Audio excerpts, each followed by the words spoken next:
నమస్తే, welcome to whistle. రాజకీయ fire బ్రాండ్గా పేరు తెచ్చుకున్న నేత తన ఇంటర్వ్యూలో సందర్భం ఏదైనా సరే పంచులతో ప్రాసలతో చెప్పాలనుకున్న విషయాన్ని సూటిగా చెప్పే లీడర్. ఆయనే ఉండి శాసనసభ్యులు డిప్యూటీ స్పీకర్ రఘురామకృష్ణంరాజు గారు. నమస్తే సార్. నమస్తే. జగన్మోహన్ రెడ్డి గారి ప్రెస్ మీట్లో ఆయన కొన్ని సుదీర్ఘమైన అంశాల మీద మాట్లాడారు. అంటే చంద్రబాబు నాయుడు గారు, ఆయన తాతగారు, తండ్రి గారు, బాబాయ్ గారు హత్యలతో పాటు ఇక్కడ వంగవీటి రంగా గారి హత్యకు సంబంధించి కూడా టీడీపీ పార్టీ అలాగే చంద్రబాబు నాయుడు గారి హస్తమే ఉంది. ఆయనదే వెన్నుపోటు రాజకీయం, హత్యా రాజకీయం అంటూ మమ్మల్ని దోషులుగా నిందిస్తున్నారు, ఇక్కడ మేము దోషులం కాదు అని చెప్పి మాట్లాడడం జరిగింది. ఆయన మీద మీ కామెంట్ ఏంటి సార్? నిజంగానే ఈ కూటమి ప్రభుత్వం అలాగే చంద్రబాబు నాయుడు గారు ఇలాంటి హత్య రాజకీయాలు కానివ్వండి, వెన్నుపోటు రాజకీయాలు కానీ చేశారు అని అంటున్న విషయానికి మీ కామెంట్ ఏంటి? నెంబర్ 1, జగన్మోహన్ రెడ్డి గారు నిన్న ఏం మాట్లాడారో నేను చూడాల. సో కాబట్టి నాకు అసలు ఏమీ తెలియదు. ఇప్పుడు నువ్వు మాట్లాడిన దాన్ని బట్టి నాకు అర్థమైన దాంట్లో చంద్రబాబు నాయుడు గారు హత్యా రాజకీయాలు అటువంటి ఆలోచన కూడా ఆయన మైండ్లో రానిచ్చే టైప్ వ్యక్తి కాదు. నేను ఆయన్ని అశాంతం స్టడీ చేశాను. అసలు అటువంటి ఆలోచనలు వస్తేనే, అటువంటి ఆలోచన ఎదుటివారి దగ్గర ఉంటేనే అటువంటి వాళ్ళని ఈయన దగ్గర కూడా రానవరు ఆయన. సో కాబట్టి అవన్నీ అర్థం లేని ఆరోపణలు. గన్ కల్చర్ అని చెప్తూ ఉంటూ మా తాత రాజారెడ్డిని చంపిన వారు ఇప్పుడు చాలా యథేచ్ఛగా బయట తిరుగుతూ ఉన్నారు, నేను చెడ్డవాడిని అయితే వాళ్ళు బ్రతికుండేవాళ్ళ అని కూడా ఆయన మాట్లాడారు సార్ నిన్న ప్రెస్ మీట్లో. మీరు వినలేదు అన్నారు కాబట్టి దీన్ని ఏ విధంగా చూడొచ్చు అంటారు? అంటే మరి ఆయన తాతగారిని ఎవరు చంపారో నాకు ఐడియా లేదు. బట్ నిజంగా తాతగారిని చంపిన వాళ్ళు ఫ్రీగా తిరుగుతూ ఉండుంటే అది మంచిదే. అది జగన్మోహన్ రెడ్డి గారు కూడా మరి హింసకి తావులేదని, అంటే ఆయన ప్రవృత్తిలో హింసకు తావులేదు, నేను శాంత స్వభావం అని చెప్పారా? అంతే సార్. నమ్ముదాం. కూటమి ప్రభుత్వం వైసీపీని టార్గెట్ చేసింది అనే విధంగా ఆయన ఆశాంతం ప్రెస్ మీట్ అలాగే ఉంది సార్, దాన్ని ఏమంటారు? ఏదన్నా చూసుంటే చాలా బాగుండేది. మరి నేను ఓకే సార్, అయితే ఈ విషయాన్ని పక్కన పెట్టేద్దాము. ఆకివీడు రామాలయ నిర్మాణానికి సంబంధించి హైకోర్టు నుంచి సుప్రీంకోర్టు వరకు కూడా ఈ కేసు వెళ్ళింది సార్. స్టేటస్ కో, స్టే అని 2 విధాల వాదనలు వినిపిస్తున్నాయి. స్టే కాదు, స్టేటస్ కో ఆర్డర్ కాపీలో ఉంది. Okay sir. ఇది తీర్పు వచ్చేసరికి ఎన్ని రోజులు పట్టొచ్చు? అసలు సుప్రీంకోర్టులో ఏం జరగబోతుంది? అంటే ఇప్పుడు యాక్చువల్గా మాకు నోటీస్ లేకుండా ఎక్స్ పార్టీ వాళ్ళు మెన్షన్ చేసినప్పుడు నిజాలని అస్సలు చెప్పకపోవటం, హైకోర్టులో ఉన్న విషయాన్ని, జరిగిన విషయాన్ని దాచి అక్కడికి వెళ్ళి అదొక దొంగ స్టేటస్కో తెచ్చుకోవడం జరిగింది. వచ్చే వారం ఆఖరి వారం సుప్రీంకోర్టుకి, తర్వాత 6 వారాలు సెలవులు ఉన్నాయి. జూలై 13 రీఓపెనింగ్ రోజు లిస్ట్ అయింది మ్యాటరు. బట్ మేము వీఆర్ ట్రైయింగ్ వచ్చే వారం శుక్రవారం లోపు తీసుకురావటానికి మా వంతు కృషి అయితే చేస్తున్నాం. బట్ అది అయితే కనుక డెఫినెట్గా స్టేటస్ కో అనేది తీసివేయటం జరుగుతుందని మేము అనుకుంటున్నాం. సార్, మీరు చాలా సందర్భాల్లో ఉపయోగించారు 20%, 80% అలాంటి హిందూస్ నాకు అవసరం లేదు, అలాంటి ఓట్లు నాకు అవసరం లేదు అని. ఒక ప్రజాస్వామ్యంలో హిందూస్ అవసరం లేదని నేను అన్నాను. హిందూస్ అవసరం లేదని అన్నా. అంటే హిందువులు క్రిస్టియన్గా మారిన వాళ్ళు అంటే అక్కడ జరిగింది ఏంటంటే, రాజ్యాంగంలో 1950లోనే ఉంది, 1936లో కూడా ఉంది, తర్వాత ప్రెసిడెన్షియల్ ఆర్డర్ ఉంది, మొన్న సుప్రీంకోర్టు జడ్జిమెంట్లో కూడా తెల్లం అయింది. సో ఆ విషయం గురించి రాజ్యాంగంలో ఉన్నదాని గురించి మాట్లాడినప్పుడు కొంతమంది ఎలా మాట్లాడుతున్నారు, అక్కర్లేదా ఓట్లు అని చాలా గట్టిగా కమాన్ టెల్ మీ, ఓట్లు కావాలా అక్కర్లేదా అని చెప్పి చాలా గట్టిగా అడగడం జరిగింది. సో మరీ అడిగిందే 10 సార్లు అదే పనిగా అడుగుతున్నారు కాబట్టి సో నేను అంటే మీకు సంపూర్ణ మద్దతు తెలుగుదేశం పార్టీ గతంలో అసెంబ్లీలో రెజల్యూషన్ పాస్ చేసింది. మతం మారినప్పటికీ ఆ కులాలకు ఏదైతే రిజర్వేషన్ ఉందో రాజ్యాంగంలో ఆ ఉన్నది అది సరిచేయించాలి అని మేము ఒక రెజల్యూషన్ కూడా పాస్ చేస్తామని వైఎస్ఆర్ కాంగ్రెస్ వాళ్ళు, తెలుగుదేశం వాళ్ళు ఇద్దరూ కూడా వారి వారి ప్రభుత్వాలు ఉన్నప్పుడు రికమెండ్ చేసి పంపడం జరిగింది. బట్ దాన్ని ఏమి అతిగతి లేదు దానికి. సో అది వచ్చే వరకు రాజ్యాంగంలో ఉన్నదాన్ని మనం ఫాలో అవ్వాలి కదా. సో నేను ఒక్కడనే మరి అది ఫాలో అవ్వాలి అని చెప్తున్నట్టుగా మీరు ఫీల్ అవుతున్నారు. సో అది ఫాలో అవ్వాలి అని నేను చెప్తున్నప్పుడు మీరు ఇంత సూటిగా నా ఓటు కావాలా వద్దా కమాన్ టెల్ మీ అని చిటికలేసి అడుగుతున్నప్పుడు మీకు సమాధానం చెప్పవలసిన బాధ్యత నా మీద ఉంది కనుక మీ ఓట్లు అక్కర్లేదు అని చెప్పి నేను చాలా మృదుమధురంగా జవాబు ఇవ్వటం జరిగింది. సార్, ఒక రాజకీయ నాయకులుగా మీరుండి ఒక వర్గం ఓట్లు నాకు అవసరం లేదు అని అనడం ఎంతవరకు కరెక్ట్ సార్? నేను అవసరం లేదు అని నా అంతటా నేను అనలా. అక్కర్లేదా కమాన్ టెల్ మీ అని చెప్పి నిలదీసి అడిగినప్పుడు సరే మరి ఒక పక్కన నేను రాజ్యాంగంలో లేదు కాబట్టి మీరు ఆ రూల్ అప్పుడు దాకా ఫాలో అవ్వాలి అని చెప్తున్నాను కనుక అలా చెప్తున్న బ్యాక్గ్రౌండ్లో నాకు కూడా అనిపించింది మరి వాళ్ళ ఓట్లు అడగటం తప్పే. ఇటువంటి బ్యాక్గ్రౌండ్లో ఎలాగో మనం అడగకూడదని డిసైడ్ అయ్యాం. పైగా వాళ్ళు అక్కర్లేదా కావాలా అని అంటే ఆ పీరియడ్ వరకు మీకు రాజ్యాంగ సవరణ జరిగే వరకు ఒకవేళ జరిగితే ఆ జరిగే వరకు మీ ఓట్లు నాకు అక్కర్లేదు అని చెప్పి నేను చెప్పడం జరిగింది. ఎందుకంటే నాకు గెలుపు కావాల్సింది 151 ఓట్లే. 100కు 100 ఎవరికి వచ్చేవి. 51 చాలు. నాకు అంత అత్యాస లేదు అన్ని ఓట్లు నాకే రావాలి, అసలు అపోజిషన్ వాడు ఓటే రాకూడదు అనుకుని అంత కుసంస్కారం కాదు నేను. నాకు నెగ్గడానికి సరిపడా ఓట్లు వస్తే చాలు. సో అంచేత 51 ఓట్లు వస్తే చాలు కాబట్టి ఆ మిగిలిన 80%లో ఒక 60% ఓట్లు వచ్చినా ఓవరాల్గా నాకు 51% ఓటింగ్ వస్తుంది కాబట్టి దాంతో సరిపెట్టుకుందాంలే అని చెప్పి ఇంకా వాళ్ళని సరిపెట్టమని చెప్పడం జరిగింది. సార్, మీరు చేస్తున్నటువంటి ఈ ఉద్యమానికి చాలామంది కూడా ఆ గాజువాక ఆ ప్రాంతాల్లో క్రిస్టియన్ సంఘాలు శాంతి ర్యాలీలు నిర్వహించారు. మీకు శాంతి ర్యాలీలు నిర్వహించారు. వాళ్ళ మనసులో అశాంతి ర్యాలీలు శాంతి ర్యాలీలు నిర్వహించారు. పోరాడేది మీ మీద యాక్షన్ తీసుకోవాలని పోరాడేది దళిత హిందువుల రక్షణ గురించి పోరాడుతున్నా. మతం మారకుండా ఇందులో ఉన్న వారికి దక్కవలసిన రిజర్వేషన్లు మతం మారిన వారు పట్టుకుపోవటం అనేది అన్యాయం కనుక దళిత హిందువుల హక్కుల కోసం నేను పోరాడుతున్నాను. సో ఇప్పుడు మీ రిజర్వేషన్లు వేరే వాళ్ళు తీసుకుని వెళ్ళిపోవటం న్యాయం కాదు కదా అనేది నేను మా హిందూ సోదరులకి రాజ్యాంగంలో ఎలా ఉందో మీ హక్కులు మీరు పరిరక్షించుకోండి అని చెప్తున్నా. అందులో తప్పే ఉంది. ఏదైతే హిందువులు మతం మారడం వల్ల క్రిస్టియానిటీలోకి రావడం వల్ల రాత్రికి రాత్రే వాళ్ళ మీద ఉన్న వివక్ష పోదుగా సార్, అలాంటప్పుడు వాళ్ళు ఫైట్ చేయడంలో తప్పేంటి అని చాలా మంది కూడా వాదిస్తున్నారు. అలాంటప్పుడు మారవలసిన అవసరం ఏమిటి? నీకు ఏది కావాలి? నీకు రిజర్వేషన్ కావాలా, మతం కావాలా? సో ఇక్కడ ఒక బ్యూటిఫుల్ ఎగ్జాంపుల్ నేను తొమ్మిది అక్కడ ఒకసారి చెప్పా. బతుకు జట్కా బండి అని ఒక ఛానల్లో ఒక ఇంటర్వ్యూ ఉంది. అది ఇంటర్వ్యూ కాదు, ప్రోగ్రామ్. అందులో ఒక యువతి యొక్క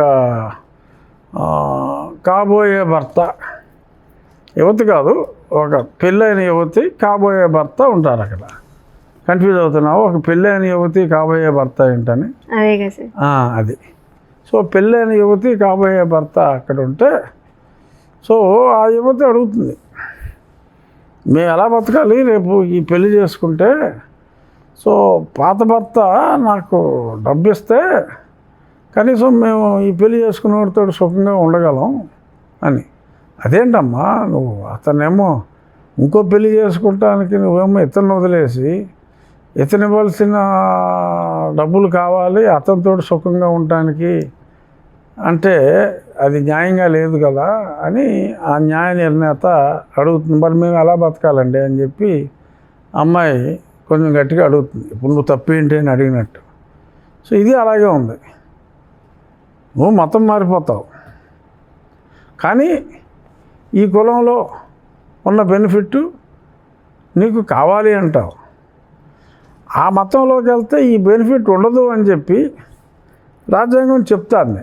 అప్పుడు నువ్వేం ఎంచుకోవాలి? అయితే ఆ మతాన్ని నిర్ణయించుకోవాలి, లేదంటే ఈ ఉన్న మతంలో ఉండిపోవాలి.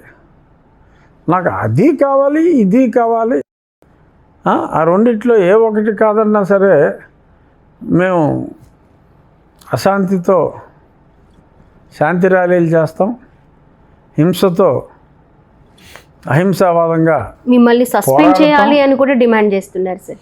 అవును, యువజన శ్రామిక రైతు కాంగ్రెస్ పార్టీ వాళ్ళు నన్ను తెలుగుదేశం పార్టీ నుంచి సస్పెండ్ చేయాలని చెప్పి డిమాండ్ చేస్తున్నారు. దాన్ని మీరు ఎలా చూస్తారు? ఏంటి మీ కామెంట్ ఏంటి? ఏముంది, నవ్వుకుంటాం. ఇప్పుడు ఒక మంచి కామెడీ సీను ఓ బ్రహ్మానందం గారు ఆలీ గారిది ఒక మంచి కామెడీ సీన్ చూస్తే ఏం చేస్తామో నవ్వుకుంటాం. అలాగా వైఎస్ఆర్ కాంగ్రెస్ పార్టీ వాళ్ళు ర్యాలీ చేసి తెలుగుదేశం పార్టీ నుంచి నన్ను సస్పెండ్ చేయాలని కోరుకుంటే కూడా నవ్వు వస్తుంది. సార్ ఇప్పుడు మీ పార్టీ అధిష్టాన పెద్దలకి మీకు ఏమైనా గ్యాప్ ఉందా సార్? గ్యాప్ అంటే నాకు అర్థం కాల. అంటే ఈ ప్రశ్న నేను ఎందుకు అడగాల్సి వచ్చిందంటే సార్, మీరు ఏదైతే పోరాటం చేస్తున్నారో ఇది మీ ఒక్కరికో లేదా మీ నియోజకవర్గానికో సంబంధించింది మాత్రమే కాదు, రాష్ట్రం మొత్తం సంబంధించిన విషయం. అలాంటప్పుడు మీరు ఈ విధంగా పదే పదే రిజిస్ట్రేషన్కి సంబంధించి రిజర్వేషన్లకి సంబంధించి దళితులు హిందువుల గురించి మాట్లాడుతున్నప్పుడు చంద్రబాబు నాయుడు గారు కానివ్వండి, మంత్రి గారు కానివ్వండి, లోకేష్ గారు మీతో ఏదైనా ఫోన్లో మాట్లాడడం ఈ విషయం గురించి రాజకీయంగా ఏమైనా ఇది బెడిసి కొట్టే అవకాశాలు ఉంటాయని చర్చించడం ఏమైనా జరిగిందా? రాజకీయంగా బెడిసి కొట్టడానికి దీనికి అసలు సంబంధం లేదమ్మా. ఇప్పుడు నేను ప్రస్తుతం రాజకీయాల్లో లేను, నేను ఒక రాజ్యాంగబద్ధ పదవిలో ఉన్నాను. పార్టీలో నాకు ఎటువంటి పదవులు లేవు, ఇవ్వడానికి లేదు. ఎందుకంటే రాజ్యాంగబద్ధ పదవిలో ఉన్నాను కాబట్టి నాకు ఎటువంటి పార్టీ పదవులు ఇవ్వడానికి లేదు. సో రాజ్యాంగంలో ఏదైతే ఉందో దాని గురించి మాట్లాడవలసిన బాధ్యత, దానికి తద్విరుద్ధంగా ఏదైనా జరిగితే చెప్పవలసిన బాధ్యత నా మీద ఉంది. సో నేను కేవలం నా బాధ్యతను నేను నిర్వర్తిస్తున్నాను. సో కాబట్టి నువ్వు నీ పని ఎందుకు చేస్తున్నావు అని ఎవరు నన్ను అడగలేరు, అడగకూడదు. నేను ఏదన్నా చేయకూడని పని చేస్తే ఎవరైనా అడగవచ్చు, ప్రజలు కూడా ప్రశ్నించవచ్చు. అరే నా డ్యూటీ నేను చేస్తామంటే నీ డ్యూటీ నువ్వు చేయటం నేరము అని చెప్పి ఎవరు అంటానికి వీల్లేదు. సార్ మీరు అతి త్వరలోనే తెలుగు వీర లేవరా TVL అనే పార్టీని స్థాపించబోతూ ఉన్నారు. అంటే తమిళనాడులో TVK పార్టీ లాగా ఇక్కడ TVL పార్టీ స్థాపించబోతున్నారు. దానికి రిజిస్ట్రేషన్ కూడా అయిపోయింది అనే వార్తలు వస్తున్నాయి. ఏ విధంగా చూడాలంటారు? అది కరెక్టేనా? పచ్చి అబద్ధం. తెలుగు వీర లేవరా అని ఒక సొసైటీ, పార్టీ కానే కాదు, ఒక సొసైటీ పబ్లిక్ గ్రీవెన్సెస్ అడ్రస్ చేయటానికి నేను ఆ మధ్యన మైకులు అనేది చాలా పెద్ద న్యూసెన్స్గా తయారైంది. దేవాలయాల్లో కానీ అలాగే చర్చిల్లో కానీ ఈ మైక్ న్యూసెన్స్ అనేది చాలా తీవ్రంగా ఉంది కనుక అసలు రూల్ ప్రకారం మైకులు పెడతానికే లేదు. సంవత్సరంలో 15 రోజులు, అది అన్న పండగలు ఉన్నప్పుడు, అది కూడా ఆ కాలుష్య నియంత్రణ నియమావళి ప్రకారం 55 డెసిబల్స్ దాటకుండా చేసుకోవచ్చు కొన్ని రోజులకి. అది మానేసి ప్రతిరోజు గంటకే స్తోత్రాలు, పొద్దున్నే గుళ్ళో పాటలు, ఇవన్నీ కూడా అది కరెక్ట్ కాదు. పక్కన చదువుకున్న వాళ్ళు ఉంటారు, ముసలి వాళ్ళు ఉంటారు, ట్రెమెండస్ డిస్టర్బెన్స్ అన్నమాట. సో దీని మీద ఒక క్యాంపెయిన్ రన్ చేయటం, నా నియోజకవర్గంలో అన్ని మైకులు తీసేయటం, చాలా చోట్ల కూడా ప్రజల్లో ఓహో మనం అడగొచ్చా అని ఒక అవేర్నెస్ వచ్చి చాలా చోట్ల కూడా తీయించడం మొదలైనవి. సార్, ఒక ప్రార్థనా మందిరాలకైనా, దేవాలయాలు, మసీదుల్లో కూడా ఈ కార్యక్రమాన్ని దేవాలయాలు కూడా. సో ఎక్కడైతే పర్మనెంట్గా మైక్ పెడతానికి వీల్లేదు, పర్మిషన్ తీసుకుని పెట్టుకోవాలి, ఒక్కదానికి అనుమతి లేదు. సో కాబట్టి అది తీసివేయటం జరిగింది. సో ఇటువంటి పబ్లిక్ అవేర్నెస్, చట్టబద్ధంగా జరగకుండా ఏం జరుగుతున్నాయి, పబ్లిక్ ఉన్న హక్కులేంటి, ఇటువంటివన్నీ తెలియజేయటం, వాళ్ళల్లో ఒక అవేర్నెస్ క్రియేట్ చేయటం. సో అది అమలు జరగకపోతే దానికి ఒక సొల్యూషన్ పబ్లిక్కి చెప్పటం, దీనికి ఒక పబ్లిక్ అవేర్నెస్ ఒక ఫోరం లాగా ఒక ఆర్గనైజేషన్ని క్రియేట్ చేయడం జరిగింది. దాని పేరు తెలుగు వీర లేవరా. సార్, మీరు ఇప్పుడు ఫోరం అన్నారు, ఇది మీకు సరైన ఒక సొసైటీ మీకు సరైన పదవి కాదు. ఇప్పుడు వచ్చే మంత్రివర్గ పునర్వ్యవస్థీకరణలో మీకు మంత్రి పదవి ఇస్తే అది సొసైటీ, ఫోరం అలాగే ఉంటుంది, లేదా పార్టీలాగా మారే అవకాశాలు ఏమైనా ఉంటాయా? లేదు, పార్టీకి దీనికి అసలు ఫార్మేషన్లోనే, పుట్టుకలోనే తేడాలు ఉన్నాయి. సో దీనికి దానికి సంబంధం లేదు. సొసైటీ అంటే ఇక్కడ సింపుల్గా ఒక 10 మందితో రిజిస్టర్ చేసుకునేది సొసైటీ. పార్టీ అంటే ఎలక్షన్ కమిషన్ ఆఫ్ ఇండియాలో ఆ నియమావళి, ఆ ప్రొసీజర్స్ అవన్నీ టోటలీ డిఫరెంట్. సో దానికి దీనికి సంబంధం లేదు. సార్, చాలామంది ఏమంటున్నారంటే బీజేపీ లైన్లోనే రఘురామకృష్ణంరాజు గారు వెళుతున్నారు, ఏదైనా కావచ్చు సార్ అంటున్నారు. దీనిలో వాస్తవం ఎంత ఉందంటారు? ఇది రాముడికి సంబంధించిందమ్మా, హనుమంతుడికి రాముడికి సంబంధించింది. కాషాయం రంగు. సో కాషాయం వేసుకున్నంత మాత్రాన ఇది బీజేపీ ఒక్కదానికే కాదు కదా. ఎక్కడ హనుమంతుడు గుడి ఉన్నా, ఎక్కడ జై శ్రీరామ్ అని ఉన్నా ఇదే రంగు. బీజేపీ పార్టీ పుట్టక ముందు నుంచి కూడా కాషాయం రంగు అనేది ఉంది. సో అంచేత కాషాయం వేసుకుంటే బీజేపీ మార్గం అని అనేసుకోవటం కరెక్ట్ కాదు. అంటే వారు రామభక్తులే, నేను కూడా హిందువుగా నేను రాముని భక్తున్నే. బీజేపీ వారు రాముని భక్తులే, నేను రాముడి భక్తున్నే. రాముడి భక్తులు ఎవరైనా కావచ్చు, రామభక్తులు అందరూ బీజేపీ పార్టీ అనుకోవటం కరెక్ట్ కాదు. నేను తెలుగుదేశం పార్టీ సభ్యుని. సార్, మీరు గతంలో రచ్చబండ అనే కార్యక్రమాన్ని ఆన్లైన్లో నిర్వహించేవాళ్ళం, సోషల్ మీడియాలో 4.5 సంవత్సరాలు. ఇప్పుడు కూడా అలాంటి కార్యక్రమాలు ఏమన్నా ఏర్పాటు చేసే ఆలోచన? గతంలో అంటే అప్పుడున్న అవసరం రీత్యా అప్పుడు వైఎస్ఆర్ కాంగ్రెస్ పార్టీలో అంటే అప్పుడు ప్రభుత్వంలో జరుగుతున్న ఎన్నో విధానాలు అవి సరిగ్గా లేవు అని నాకు అనిపించి, ఆ విధానాలు ఎందుకని సరిగ్గా లేవో, అవి ఎందుకు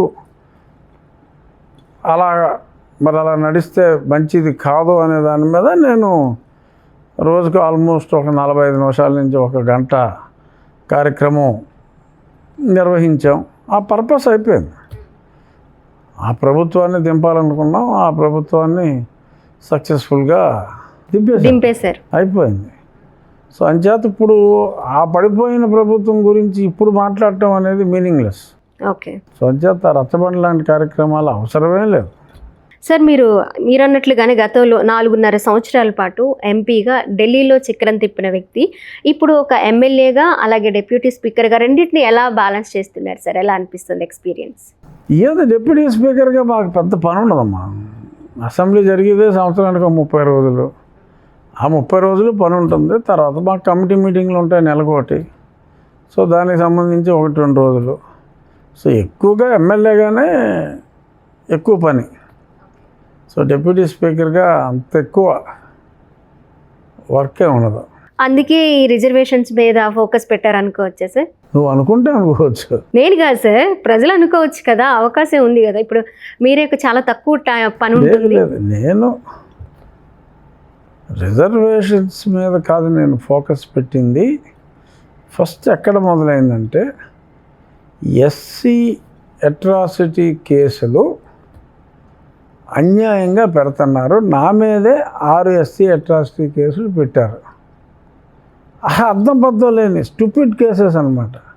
నేను ఎక్కడో ఢిల్లీలో ఉంటే ఇక్కడ ఎవరి మనోభావాలు దెబ్బతిన్నాయని చెప్పి నేను ఢిల్లీలో జగన్మోహన్ రెడ్డి గురించో ఇంకేదో దాని గురించో ఇంకేదో చట్టంలోనో ఇంకేదో రాజ్యాంగంలో ఉన్న అంశం గురించో మాట్లాడితే ఇక్కడ ఎవరికో ఫీలింగ్స్, ఒక జార్జ్కో జాకబ్కో ఫీలింగ్స్ దెబ్బతింటే ఎస్సీ అట్రాసిటీ కేసు పెడితే ఆ పోలీస్ స్టేషన్లోనేమో అట్రాసిటీ కేసులు రిజిస్టర్ చేసేస్తే సో వాళ్ళు ఏదో ప్రైజ్ మనీ తీసుకున్నారు, మరి పోలీసులు వాళ్ళు పంచుకున్నారా లేకపోతే ప్రైజ్ మనీ దొంగ కంప్లైంట్ ఇచ్చిన దళిత క్రైస్తవుడికి వెళ్ళిందో తెలియదు. దానికోసం మళ్ళీ నేను కోర్టుకి వెళ్ళి మళ్ళీ స్టేలు తెచ్చుకుని ఇన్ని తంటాలు పడాల్సి వచ్చింది. సో ఆ వెసులుబాటుని చాలా దారుణంగా మిస్యూజ్ చేస్తున్నారు అని నా పోరాటం అలా మొదలైంది. సార్, అలా మిస్యూజ్ చేసే వాళ్ళని మీరు ఐడెంటిఫై చేసి మీ లీగల్ టీం ఏమైనా వాళ్ళ మీద చర్యలు తీసుకోవడానికి ఏమన్నా ప్లానింగ్స్ జరుగుతున్నాయా సార్? అలాగా నా మీద కేసు వేసిన వాళ్ళ మీద నా కాకుండా చాలామంది మీద ఒక అతను అదే పరిగా కేసులు వేస్తూ ఉంటే జోసెఫ్ అని ఒక అతను ఒరిజినల్ కాలేజ్ చిన్నప్పుడు స్కూల్ సర్టిఫికేట్లో క్రిస్టియన్ అనే ఉంది. తర్వాత దొంగ సర్టిఫికేట్ ఒకటి తెచ్చుకున్నాడు ఎంఆర్ఓ దగ్గర మేనేజ్ చేసి. అతను తల్లిదండ్రుల సమాధులు కూడా క్రిస్టియన్ శ్మశాన వాటికలోనే మంచి గ్రనైట్తో యెహోవా పిలిచనని బ్రహ్మాండంగా తయారు చేసుకున్నారు. ఆ డీటెయిల్స్ అన్నీ పెట్టి అతని సర్టిఫికేట్ రద్దు చేయడం జరిగింది. ఆ తర్వాత అసలు నా కాన్స్టిట్యున్సీలో ఎస్సీ అట్రాసిటీ కేసే లేదు. ఎందుకంటే అసలు నిజమైన హిందూ దళితుడు ఎవడో కేసులు పెట్టరు కూడా. ఎందుకంటే వారి మీద అట్రాసిటీ ఎవరి మీద ఉండదు. అసలు చెప్పాలంటే దళిత క్రైస్తవులు అట్రాసిటీసు ఎక్కువగా ఉన్నాయి కానీ వారి మీద అసలు అట్రాసిటీయే లేదు. వాళ్ళు ఊరికనే చట్టం ఉంది కదా అని చెప్పి అందరి మీద చెలరేగిపోయి దొంగ కేసులు పెట్టేస్తున్నారు. ఇప్పుడు మతం కావాలా, మీకు రిజర్వేషన్స్ కావాలా అని మీరు అన్నప్పుడు, అలాగే వాళ్ళు మళ్ళీ హిందూ దళితుడిగా మారాలి అనుకుంటే ఆ సర్టిఫికెట్ అలాగే వస్తుందా సార్? మారాలి అంటే వారి అలవాట్లు మార్చుకోవాలి. అంటే ఈ మత ధర్మాన్ని ఈ మత ధర్మం పాటించేటప్పుడు వారం చర్చికి వెళ్ళటం, వాళ్ళకి కమిషన్లు ఇవ్వటం ఇలాంటివి ఉంటాయి కదా. అటువంటివన్నీ మానుకోవటం, వాళ్ళ తల్లిదండ్రులు ఎవరన్నా చనిపోతే దహన సంస్కారం క్రైస్తవ శ్మశాన వాటికలో పూడ్చిపెట్టడం కాకుండా హిందూ శ్మశాన వాటికలో దహనం చేసుకోవటం, ఇంకా కొన్ని రిచువల్స్. ఇప్పుడు ఎంత విచ్చలవిడిగా తయారైపోయారంటే ఎవడో ఒక అతను నెక్ బనీలు వేసుకుని తిరుగుతూ ఉంటాడు తెలంగాణ కుర్రాడు. అసలు మగవాళ్ళు బొట్టు పెట్టుకోవడం ఏంటి అంటే, ఎవర్రా మీకు మొగుళ్ళు, అసలు మీకు బుద్ధి లేదా అని చెప్పి అలా నోటుకు వచ్చినట్టు వాగేస్తున్నారు. అలా వాగే అడ్డగాడిదలుగుల్ని ఎవరైనా ప్రశ్నించాలంటే ఎందుకు వచ్చిందిరా బాబు మళ్ళీ ఎస్సీ అట్రాసిటీ కేసులు పెడతారేమో.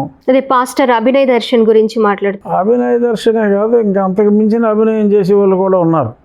పేరులో అభినయం లేదు కానీ అంతకు మించిన అభినయం చేసే వాళ్ళు ఉన్నారు. సో అటువంటి వాళ్ళ గురించి చెప్తాను. నటులు, మహానటులు. ఓకే సార్, ఫైనల్గా రాకివీడు రామాలయ నిర్మాణం కోసం ఎన్నో పోరాటాలు చేశారు, చివరికి దాన్ని సాధించుకునే స్థాయికి వచ్చేసారు. ఎప్పుడు నిర్మాణం స్టార్ట్ అయ్యే అవకాశాలు ఉండదు? నిర్మాణం స్టార్ట్ అయ్యి 15 రోజులైంది, పునాదులన్నీ అయిపోయినాయి. అదంతా నల్ల శిలతో, అంటే కృష్ణశిల అంటారు. టెంపుల్ మొత్తం ఇంకా స్టోనే. ఒకసారి ఫౌండేషన్ అయ్యాక ఆ స్టోన్ వేరే దగ్గర డిజైన్ ప్రకారం చెక్కుతున్నారు. అవన్నీ కూడా ఒక 2 నెలల్లో సైట్కి చేర్చి ఆ తర్వాత 4 నెలల్లో కంప్లీట్ అవుతుంది. So more or less December కల్లా. అప్పుడు 8 months అన్నారు, ఇప్పుడు 4 monthsలోనే కంప్లీట్ అవుతుంది సార్. అంటే 2 months ఇది శిల్పులకి, అంటే ఇప్పుడు ఈ మెషిన్ కూడా ఎక్కువ వాడుతున్నారు. సో శిల్పులు ఫినిషింగ్ టచ్ ఇవ్వాలి, బట్ మెషిన్ యూసేజ్ కూడా ఉంటుంది. ఆ వర్క్ జరుగుతుంది బయట. సో కోర్టు ఆర్డర్ ప్రకారం సైట్లో ఏం చేయట్లేదు. సో బయట జరిగేది బయట జరగవచ్చు. సో సైట్లో స్టేటస్ కో. తర్వాత ఏదన్నా డిసెంబర్లోగా కంఫర్టబుల్గా పూర్తయిపోతుంది. ఓకే సార్, మీ వాల్యుబుల్ టైంని మా విజిల్ ఛానల్ కోసం స్పెండ్ చేశారు. Thank you so much sir. Thank you.